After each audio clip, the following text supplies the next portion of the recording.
Hi there and welcome to today's vlog.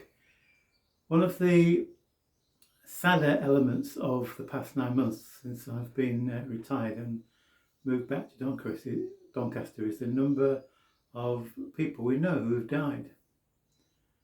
And yesterday I had the privilege of being involved in a funeral service for a guy called Malcolm. Malcolm was a member of one of the churches where I was minister in Leicester, and normally when a minister leaves an area, he or she doesn't go back.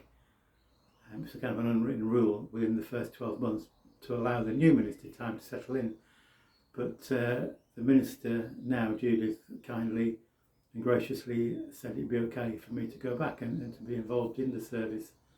And it was a wonderful service of affirmation and thanksgiving for Malcolm's life. He was a lovely guy, only in his early 70s when he died, and it all happened quite quickly in the end. So although it's really very sad, and he will be tremendously missed by his family and by so many others, yet at the same time it was a thanksgiving for his life and for all that his life meant. I thought I'd share just a couple of things that I said at the service, and the first is that Malcolm was a truly gifted musician, and he, when the person giving the eulogy spoke about all the different elements of that Malcolm had been involved in, it was truly amazing to hear how many people he encouraged to develop their own talents. Now Malcolm was very, very gifted. If you call him in terms of his musical ability and knowledge up here, then I'm somewhere down here, but he never kind of had a condescending attitude toward me despite that, and always was someone who sought to encourage and to lift up, not to put down. I came across a quote which really fits in with the character Malcolm was. He said this: leadership is not about being the best, but about making everyone else better. And I think that's what Malcolm tried to do, to lift others up, to encourage others. And I also mentioned that verse in John chapter 3 where we read, God did not send his son into the world to condemn the world, but to save the world through him. Jesus came to lift others up into the presence of God.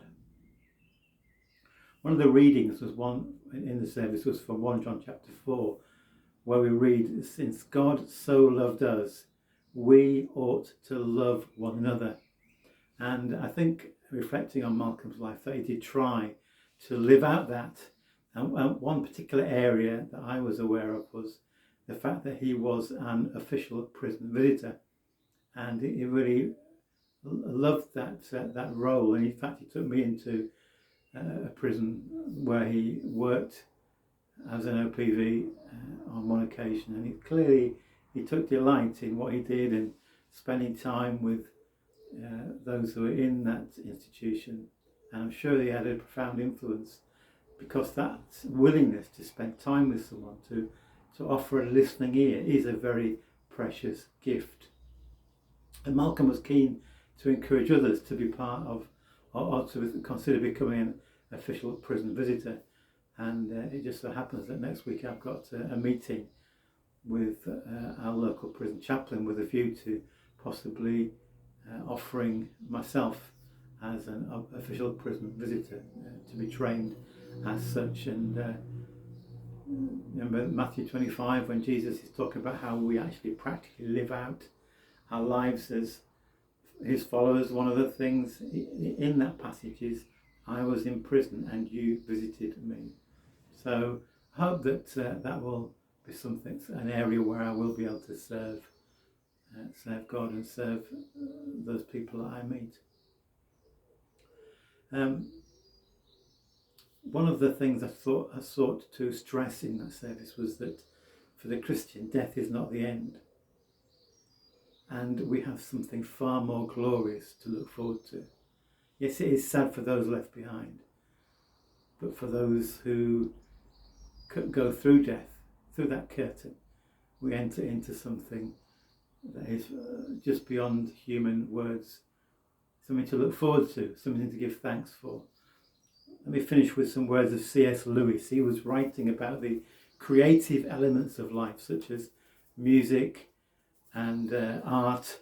He said, "They are not the thing itself, but only the scent of a flower we have not found, the echo of a tune we have not heard, news from a country we have not yet visited." So we mourn the death of a good friend, but we give thanks that he's now entered into the presence of God. Rest in peace, Malcolm, and may you rise in glory. God bless you. Thank you so much for listening today.